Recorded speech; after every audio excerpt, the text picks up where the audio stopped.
The girl who never came home. It was supposed to be a short walk home, just 10 minutes down a quiet suburban street, but she never made it. Her name was Emily Carter, 17, quiet. She loved sketching sunsets and walking her dog after school. That night, she texted her mom, "Be home soon." That text was the last thing anyone ever heard from her. 2 days later, her backpack lay near an empty park bench. Her phone, still ringing, rested in the grass as if dropped mid-step. No signs of struggle, no witnesses, no suspects, only silence, and a family that still sets a place for her at the dinner table. It's been 8 years. No body, no answers.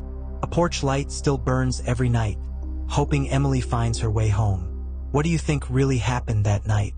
Share your thoughts on the comments section below. Don't forget to subscribe for more unsolved story.